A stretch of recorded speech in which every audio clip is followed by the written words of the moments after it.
Spoilers! Oh, spoilers! Sweet mother of mercy, we got spoilers! What's up, guys? I'm once again here. We're going to do a quick breakdown / discussion and review and analysis of the chapter 264 spoilers for Jujutsu Kaisen, which is known as the decisive battle in the uninhabited demon of Shinjuku, part 36. And ladies and gentlemen, this chapter is absolutely nuts. I'm going to start the 15-minute timer the moment I start actively doing what I need to do, so let's not waste any more time and let's hop right into it. And Amy, are you ready? 3, 2, 1, go. What's up, guys? That guy with a pencil here. Fun fact, I feel like to have it on me and keep it on me at all times. And another fun fact, I got 15 minutes and I have so much to talk about. Okay, first things first. Hana! Okay, here's the thing. Once again, I have absolutely zero translations. Negative translations. I just got the images, so I'm straight picture booking right now. So don't be shocked when I say something absolutely stupid wrong. But at least from my understanding, despite Sukuna being in one of the worst cases we have ever seen him, to the point where he's looking at the holy light like he's ready to get sent right back to the underworld. Broski literally looks at it, and then Yuji looks at it, and then Toto looks at it, and Sukuna's like, oh, alright then, Betskis, and proceeds to just punch the ground, send some rocks up, and then starts chilling? Like, I'm legit not entirely sure how, like, does he punch the ground and then the rocks start to levitate because, like, Hana's ability acts as a tractor beam or something?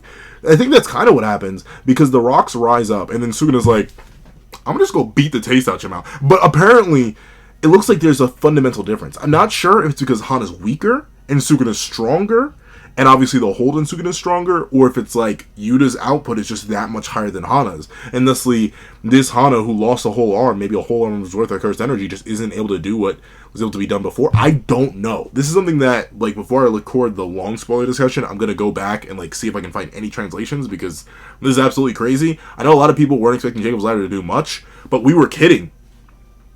At least when I said I thought he was going to climb it, or like just it wasn't going to do anything, or he was just going to walk through it, I was kidding. Gege heard all of us and said, no, you may have been kidding, but I'm not kidding, and proceeded to let Sukuna just straight up run through it with no damage at all. Like, legitimately, he's not even toasty. Like, not even in the slightest bit. It's like it's doing nothing to him, and I'm not sure why. Is it just because his body's fully solidified? But, like, we know his body isn't. He's literally throwing up fingers at this. I don't fully get it. But Hana essentially ended up being worthless, which is really, really sad. But in fact, she actually ended up a little bit worse than worthless, because Sukuna levitates up. He goes, why I oughta. He's about to knock the taste out of Hana. But then, my poor, beautiful, amazing goat. I don't even know. Like, I'm not sure if he swapped with something. I'm not sure if he came. I'm not sure if he leaped. Toto Aoi leaps in front of the black flash of the King of Curses for Hana. And notably, they both do go flying. Because notably, look at the angle. Sukuna punches, lands the black flash. This is Toto's second black flash, by the way. And goes straight into Hana. But where that black flash may have taken Hana, it looks like Toto did the similar thing he did with Mahito. Ended up bulking up a lot of his cursed energy in one area. So he managed to somewhat survive it. Though he does get knocked straight out of Jacob's Ladder, straight through a building and straight into the ground. You can see Angel here, you can see Toto here. Both are removed from the bait. Why did I say it like that? Both are removed from the battle immediately. And I'll admit, no matter what the explanation ends up being, that was kind of whack. That's the thing. I get it, though. I get it. Once again, I'm kind of in, like, the narrative catch-22, where I understand that it couldn't do much, but something. So, like, I don't even think it did anything other than get rid of Toto and Hana, and the last chapter already got rid of Toto by taking away Boogie Woogie. But this really got rid of him. I swear, like, if both of those two perish from that impact, if Toto literally just got for Hana, bro, I was turning into a Hana apologist. When I tell you, I shall manifest and transform into the greatest Hana hater this side of the Mississippi, you will never be able to unhear me screaming from the heavens and the earth, that boy better still be alive. He's probably not. Keiki likes to hurt me. But with it being the case, we see that Sukuna's big vibing. He's like, hey, yo, you know, I'm kind of feeling some type of way. And usually Todori's like, you aren't feeling some type of way with me! And proceeds to leap out of Jacob's Ladder as well to beat Sukuna in midair. Now, admittedly, for a moment, I thought Yuji had learned to hop off air. Like, I thought he had truly caught up to the Heavenly Restriction users and, like, was full ready, could perceive the world in a certain way and could, like, leap off air. No, he simply used the same platform that Sukuna did. Like, Sukuna used the tractor beam effect of Jacob's Ladder to cause the rocks to rise up, or I guess punch the ground hard enough that the rocks rose up, and you just chased. Once again, he's not fine. Like, clearly you can see how much damage he's taken, but he's in a better state than most and is able to keep up. One thing I will admit, Maki not showing up well, I'll get to it. I'll get to it in a little bit. But notably, Maki does not make an appearance and has not made an appearance for a minute. And another character who does not make an appearance at all in this chapter is Goda. Or Yuta. I'll just call him Yuta. Yuta does not make an appearance at all. He does not even get a mention in this chapter as far as I know, at least not in terms of paneling. But that's concerning, because he's laid out. And Hakari versus Urume isn't finished. So a lot of people getting hyped at this chapter, but I'm just going to lay these seeds right here. Don't get too happy yet. Don't get too happy. Too much is unresolved. And while Gege definitely has caused some mixed emotions, and that's why I'm going to go super duper long in depth in the long review of the spoiler discussions once I get some loose translations so I can figure out some of what's going on. And let me just say now, I'm smelling a setup. I don't trust it. So many things have been left unresolved, and while Gege could just end it right here and now, it's going to get devious. But you may be wondering, Pencilman, what are you talking about Gege ending it right here and now? We see Yuji Todori run up, he goes to swing on Sukuna, and Sukuna's like, oh, I kind of forgot you were here, big bro, and proceeds to get slammed through a building. The hit comes in, knocks Broski down.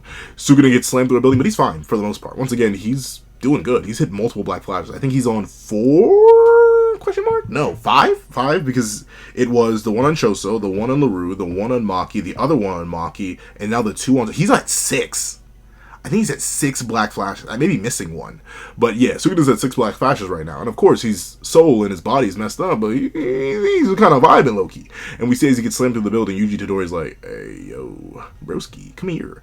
Oh, wait, no, see, these pages were out of order. I must have downloaded them out of order. But essentially, Yuji slobber knocks Sukuna, proceeds to grab Sukuna by the ankles and slam him through the building. Sukuna gets dunked through the building, recovers immediately, and then senses Yuji, once again, this similar... I keep saying Sukuna has precog, and I'll make a full video explaining why I think he basically just has heavily restriction user properties. He's shown everything except for, like, the domain extension immunity, but we'll talk about that later. But essentially, he has the reaction image, and then Yuji... he immediately backflips out of the way from Yuji, which admittedly is a very metal image, seeing Sukuna just... And we see Yuji start to not just use, but spam cleave. And for the first time, I think this is Yuji dodging a dismantle. I'm not exactly sure. This is clearly the dismantle hand sign. This looks like a dismantle impact. And I'm not sure if this is meant to be it tearing into Yuji's shoulder or it whiffing. But it looks like Yuji manages to react to and dodge it somewhat. But he does not dodge Sukuna's veiny, pulsing, throbbing fist that slobber knocks him straight back. And I believe... no, it's not another black flash, but it is another hit. And we see that Sukuna has fully managed to restore his RCT to the point where he has his arms back. Now, this is terrible times. Naturally. Remember, one of these arms, the lower arm, was removed by soul damage. So Sukuna's RCT isn't just back, it's back. If he's able to restore why can't I say that? Soul damage, it's likely that his heart is back too. Sukuna is not necessarily back to full output, but in terms of full flesh, he is restored. That's why he's cheesing so much with both mouths. And of course, we see that once he gets his 4 arms back, Yuji's trying to compete, but there's a reason why 4 arms are always better than 2 arms when someone who actually knows how to use their 4 arms starts using them. Because he starts piecing Yuji up a little bit, knocks him around a little bit, gets heavy and swanging a little bit. But we see Yuji continues to use cleave. Like he's setting up for something. Remember, we know that Yuji's shrine is different than Sukuna's shrine. But remember, another fundamental property, Sukuna's shrine has preparation. It's, once again, just like cooking. So ultimately, it seems a little strange that Yuji keeps spamming cleave, especially on things that are not Sukuna. But we see Sukuna fall through the floor, shockingly enough not being able to react to that. And we see Yuji go to use cleave on Sukuna again, but Sukuna dodges. And Sukuna's like, dude, I mean, your output's getting a little better, but you ain't like that for real. Only for something devious and diabolical to occur. Yuji gets punched again, and Sukuna's starting to toy with him, but Yuji's like, little bro, it's a little too late, my G, as he proceeds to give a certain flashback. Now, who's having this flashback, I'm not entirely sure, because remember, both our combatants were there. Whether this is Yuji remembering this or Sukuna remembering this, it's uncertain.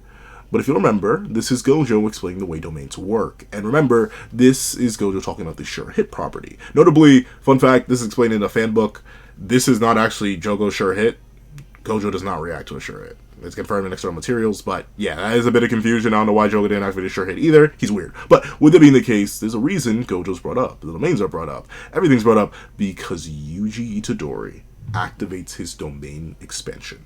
I have no idea what it's called, but it is genuinely, unbelievably, and undeniably hilarious to me. I believe it's literally just him flipping off Sukuna twice. Like, it's this, but with both middle fingers raised. Unless I'm mistaken, it is like this symbol, but instead of like doing something like this, which is both of my index fingers, yeah, he raises both middle fingers. I'm not sure what hand sign that is, but it goes absolutely crazy, and Yuji activates his domain expansion. And then, hard cut to the airport. But not really the airport. Seemingly enough, a factory of some sort. And notably, Sukuna's not in his original body anymore. He's actually back to Yuji's body. But Yuji's also there. What's going on? Now, naturally, I have 5 minutes left. Naturally, everybody and their mom has been losing their minds about this. I lost my mind about it too when I first saw it. This is why I probably need to start recording my live reaction to the spoilers and start giving that to the patrons for how little of the series we have left at this point. But, first things first. If this is meant to be the Yuji Sukuna airport equivalent, and the battle's actually over, that's whack. I don't care how cool it is that Yuji uses domain expansion. I've said it for a while now. Gege has a bad habit of all screening things that should be super duper interesting and super duper climactic. I'm hoping this is just Yuji's domain in action.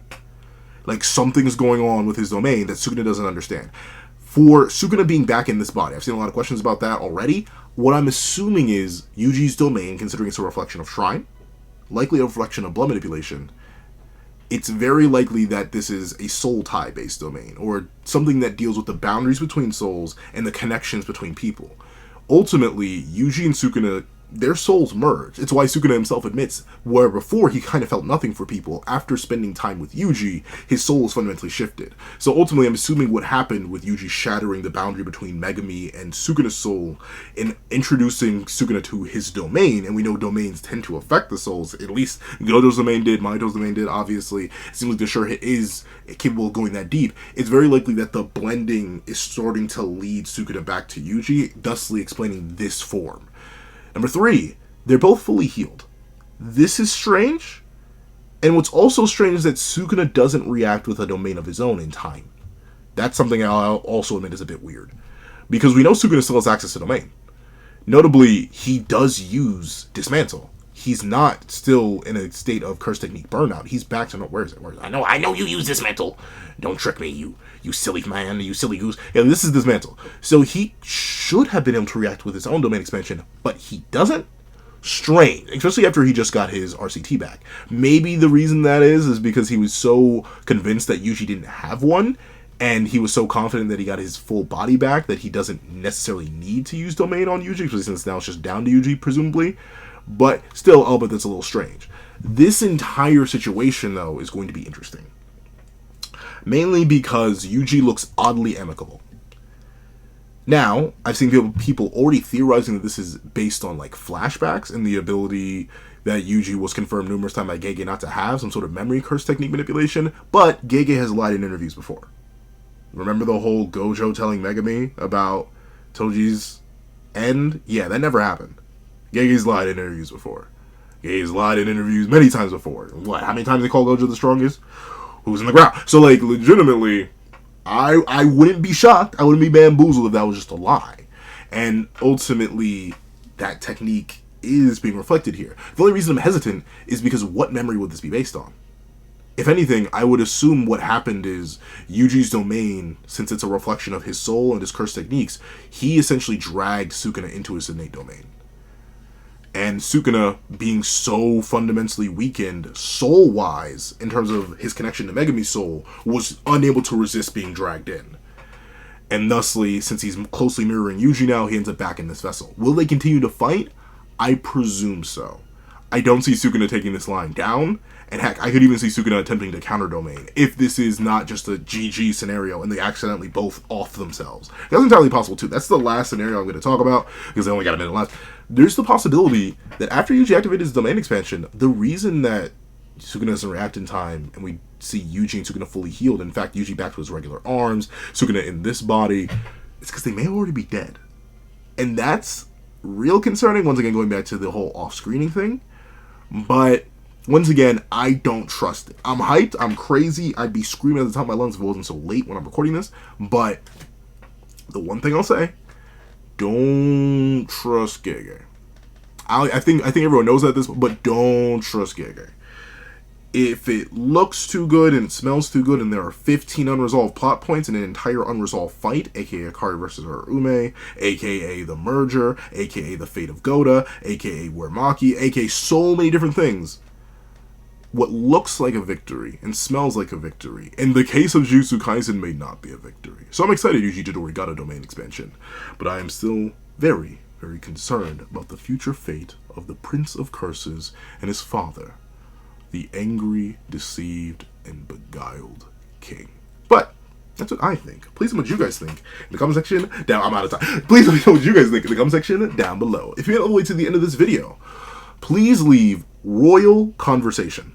Royal as in like royalty, and conversation as in like when we yap to each other in the comment section down below. I'd like to thank you so much for watching. Please remember to leave a like, share, comment, and subscribe, and make sure you hit that little notification bell so you don't miss out on any videos that come to the channel. Also, I do have a Patreon down below where you can support me for as low as $1 down a month. Contains exclusive videos, early content, and more. You also now become a member of the channel for as low as $3 a month and get the same perks and more. Some of those perks will include the live reaction to this very chapter, ad-free variations of all my videos, and if you come into a fit on our Patreon and to a fit on our member, you can order whatever video you want. Also, I do have a link to my Ko-Fi in the description down below, where you can drop 5 beans for a short video, 25 beans for a long video, or any beans at all. Any support is always greatly appreciated. Now, I'd like to thank you guys so much for watching once again, and I hope you guys have a wonderful day. This is That Guy with the Pencil, writing off.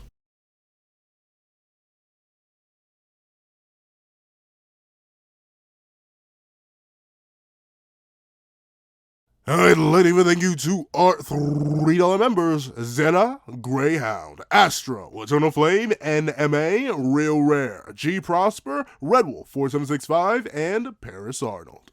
I'd like to leave another big ol' thank you to our $5 patrons, Sean, Sammy, Midnight Lord 21, Kevin Encarnacion, Josh Brown, and A+A.